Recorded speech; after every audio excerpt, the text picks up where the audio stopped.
All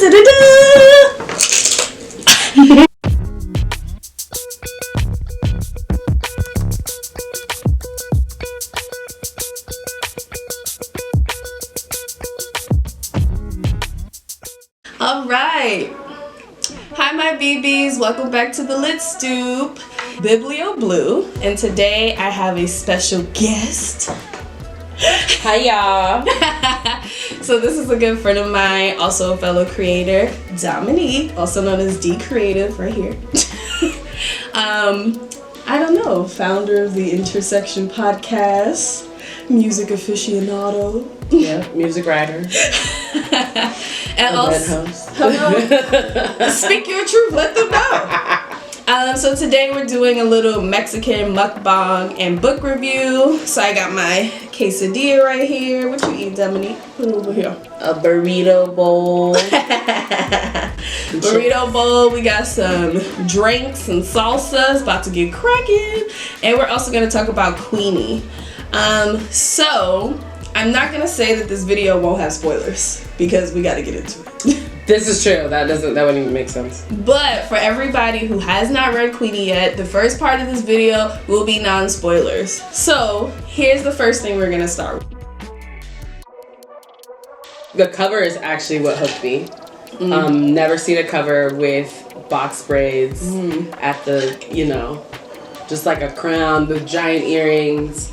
I was like, oh, this has to be good. I literally sort of like went into it blind. And then I was going on vacation. Fun fact about this book, it literally almost took me a year to read it. Not because it took me a year to read it, but because I let life get in between me and reading this book. But this book went with me to Hawaii. That's right when the book came out, and I was like super, super excited. But then when you're on vacation, sometimes you just don't get time to read. But I actually just love the idea of the story. I love that it's set in London. I used to live in England, and so I love London. And I was like, ooh, this is something fun and different, because how often do we get a story written by a black woman about a black woman who also happens to be Jamaican? I'm also Jamaican, written in London. We never get that. And so I was like, I need to know this story. And it's mid-20s. I'm about this life. So. Okay. And what's your overall opinion of the book now that you finished it? So this is the spoiler-free version. Actually, a lot of my friends have read this book because I shared it. I'm the friend. And others. Asking for a friend. Asking for a friend. Yeah. I would totally recommend this book. I think it's really well written, especially for a debut novel. I would say that it's really, really impressive. That was delicious. Alright, so boom. Queenie, I read because Dominique was reading it. I mean, it is what it is. I actually read Queenie on audiobook, and I think it was a completely different experience because I wish I knew the narrator's name, but shout out to her because she really sold this story for me.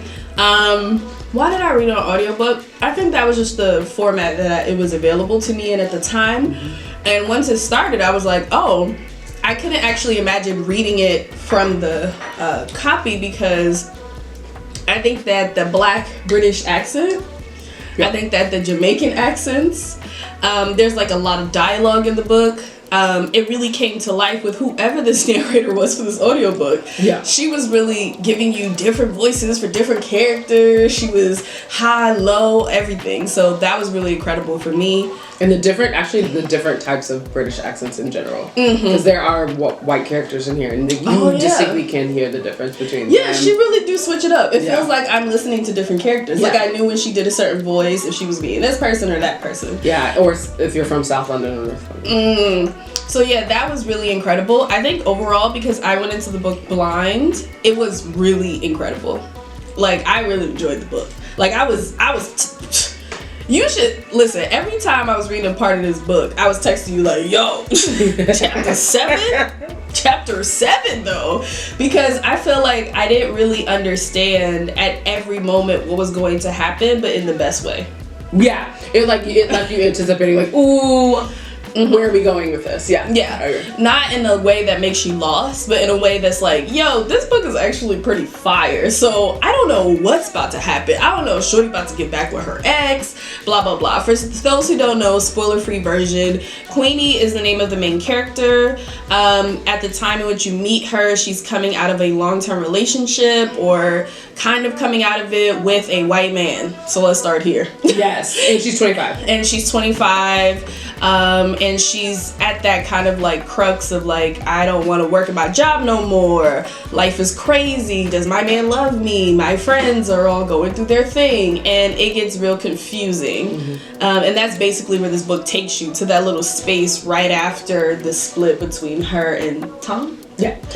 Between her and Tom. So as soon as it starts, it's already starting in the midst of something. It also does really great flashbacks, which I enjoy. Yeah. To help you flush out the story. So even though you're like, okay, well, how long they've been together and how, like, what happened in the relationship, it really does give you all of that context eventually. So that's the spoiler-free review. I will say that post this moment, I'll probably put it across the screen. I can't promise you, if you have not read the book, we're not about to spoil it for you. So it's been lovely checking in with y'all who didn't read the book. Y'all should go pick that up. It was a great 2019 read. And now let's get to it.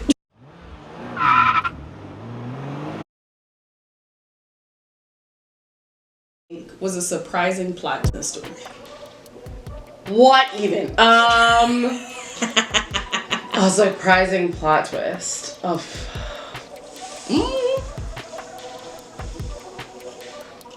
The most surprising. Should I say like the most surprising? You can say what you want. 'Cause we moved on to spoiler.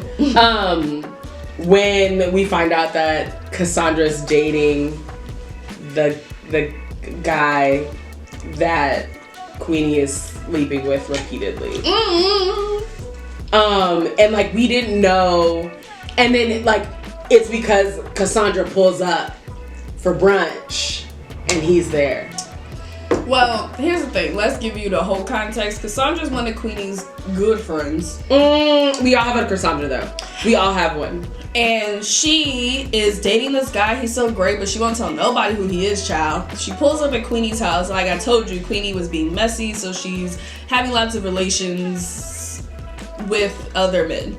And one of them, who's not even that great in the story, because that was a surprising plot twist, Awful. is actually Cassandra's boo that she would talk about. That wasn't that surprising to me.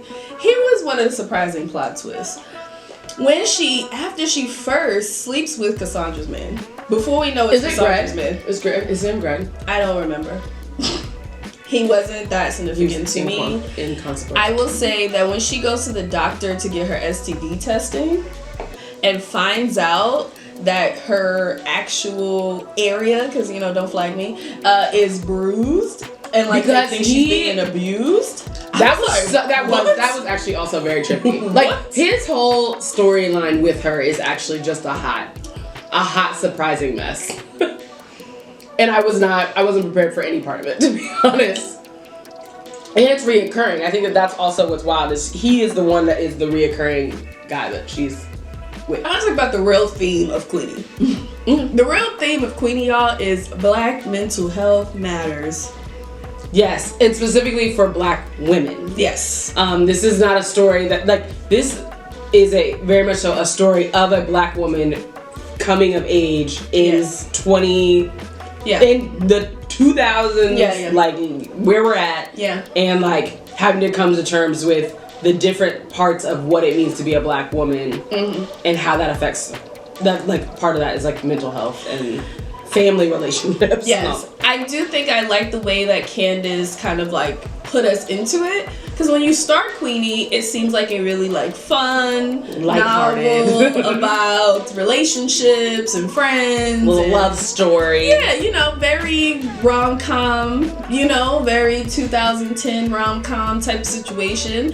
Not that there aren't hard things that happen, like we talked about with that scene at Tom's mom's birthday party, but just that it feels very like ha ha ha ha ha ha. And then the book, it hits a point in the arc I want to say, I don't remember what page, but it hits a point in which the whole book changes, kind of. Yeah, and it's like serious, and it's dramatic, and it's very, very honest. I think it does go from lighthearted and like, let me just bring them in, to like, oh, now we gonna go someplace. We gonna go somewhere deep. We're going there. Yeah. And especially when it comes to, I think another big aspect of that is like her cultural identity. Yes. Not just her racial identity. Like, as someone who is Jamaican and Black, this book hits the nail on the head of like what it means to grow up in a West Indian household, and how we experience talking about mental health and relationships.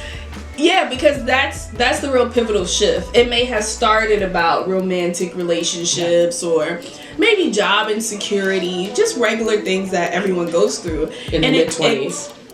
And it kind of shifts into this unearthing of even the familial history and skeletons that they had not dealt with that has an intergenerational impact. Yes. All the way from the grandmother, her mother, and then to Queenie. Yeah, and also through that dialogue of the women in the family, including aunties and cousins, you hear what happens to Black women put in certain kind of positions, put in positions of being. What's funny is I think they always say men are the head of household. But that's not true. I feel and like, especially in a Jamaican household, we are a matriarchy. As someone who has 6 aunts, women run this, okay? and I think that's what you hear a lot in the story as they unravel the family ties, is that there's something that goes on with the women who are to be upholding these households, these children, these men. They're supposed to be doing these kind of things. Like the grandmother, I forgot, I'm just paraphrasing.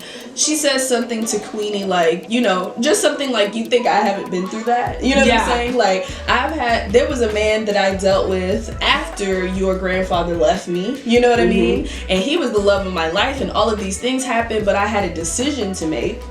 For the sake of my family, for the sake of my own mother's wishes, for the sake of reputation and things that people don't understand that Black women go through, no matter what the scenarios. You have to be married. It's like your name, something tied to femininity has to be pure and clean, and you're not allowed to make some of the same mistakes men are. So you have to suck it up and move forward. And so it starts out like those women are telling Queenie that. Like, I know things are hard, but when are they not hard, sis? Like, we all had to get there, and some of us are stronger than others, kind of. Yeah. And also what's interesting about specifically her grandmother telling her that was that her grandfather left and like he came back. That's why she ended up with him. Yeah. So it wasn't like, oh, I just like wanted to be with your grandfather instantly. Not that there was anything wrong with him, but she did meet someone who she did love deeply. But he came back. So it was a lot. So what did you think about the mental health aspect of this book? So for me, like, I thought that it was well woven into the story, but also it was like, wow, we've never had this conversation. Like, we just like, and I'm not just talking about as Black people. I think of like, because this is, to me, the mental health theme in this book was so deeply tied to her cultural existence. And I, like, as someone, like, I do go to therapy, and other people on my mom's side of the family, my mom is Jamaican, they go to therapy too, but like, they don't talk about, like, we don't talk about that. I think that that's super important because we don't have enough spaces where we can just have someone say, you are in process, you are going through the healing stages, and that there's no way out of that. There's no way to get out of what you're feeling right now. You have to go through it. And so seeing that very transparently, like when she has her panic attacks. Yeah. When, like, you literally are hearing the techniques that she uses. And I just thought that, like, that was really, to me, that's a part of what makes this book so special. Yeah. Is that you're listening to what are real triggers and what are real, like, parts of her healing in the same vein. And some of that, like, as she always calls it, she's like, I'm relapsing. Like, when it comes to, like, she swore off men for a little bit, and then she's like, She's like, I'm a grown woman. I'm gonna do this. And then she ends up going home with this guy who's awful. Yeah. And it's just like a date online or whatever. And they ends up having to defend her existence as a black woman. And like, that is just, I mean, we gonna come back to that, because that conversation, I was like, this is why. Like, yeah. And I mean, that's like another theme in the book of how black women are treated versus white women in dating, in relationships, right now in 2020 or 2019, whatever. Yeah. This book does a really good job at a lot of things. It's not as if, I think it's so honest. It's exactly what you were saying. Like, we need this kind of story because I think everything is layered. And so sometimes what you're doing, even if we're saying her romantic relationship, even sometimes we look at things and think it's the problem. It's not the problem. It's just a symptom. Yeah. So it's like, that actually wasn't the problem. So the problem actually isn't Tom. It's not even necessarily the relationship she has with men. It may not even necessarily be her career, what she chose. It's like there are deeper things, and these things are all impacted by that. And so there's no way for her to move forward until she goes and deals with that. And then, yeah, we can talk about, oh, your choices in men and all of these other things. And I think that is a really important conversation. So I have one more question for you. This is a little lighthearted question. Who was your favorite character and why? My favorite character is Cheska. For sure. Like, Queenie, then Cheska. Because Queenie's a main event, so like, but Cheska she is a real one. Like, everyone needs a friend like Cheska. Also, at the same time, Darcy.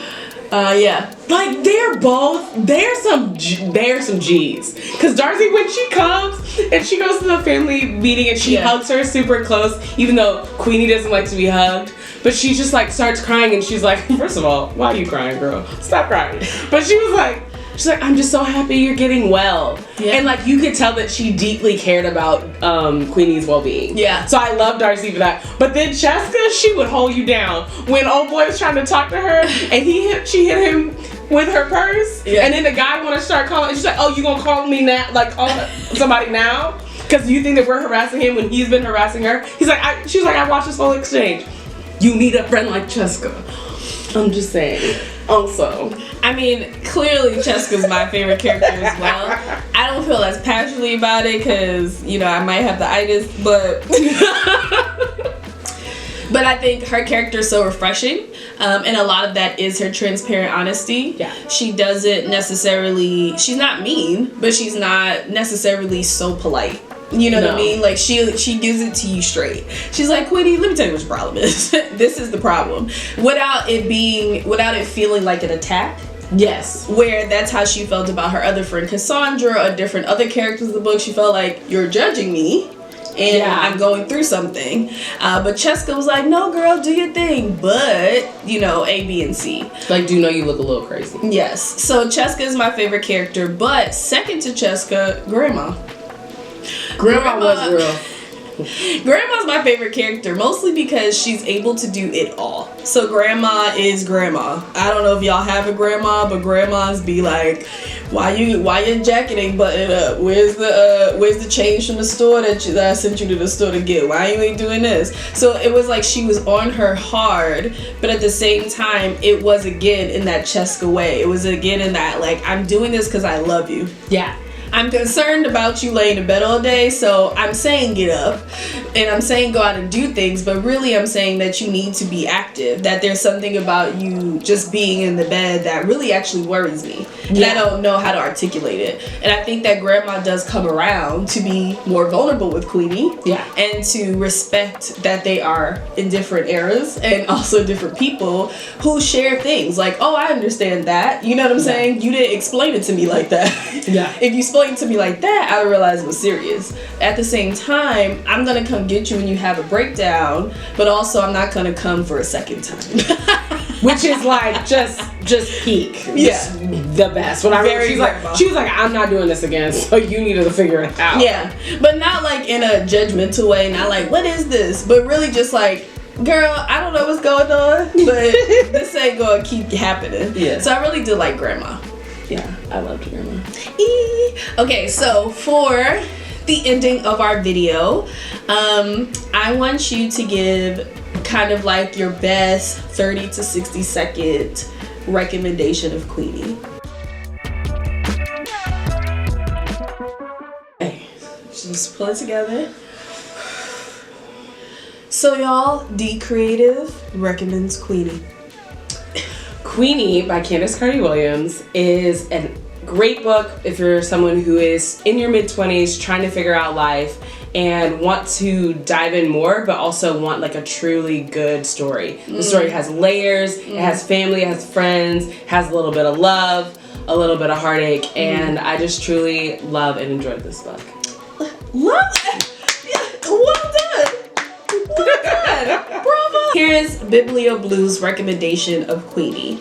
I think Queenie was overall an incredible book. It has a little bit of everything for everybody. I would say it is a fun and easy read for people who may not really enjoy reading super dense books, but it has weight to it. It has weight to it. It has really great themes of family, of culture, of history, and really just finding yourself. And so I feel like anyone who's in that space, anyone who can relate, anyone who ever had a breakup before, y'all better go get this book. Well, thank you, Dominique, for coming, for joining us here on the Lit Stoop. I know you'll be back. Yes. Tell the people where they can find you and your things. You can find me everywhere at D_creative. That's Instagram, Twitter, all the things. And also my website, thekeysofd.com, where I put out a bunch of reviews on all the things and my thoughts on pop culture. Lovely. So I'll leave the links in the description box of Dominique's website or podcast or contact.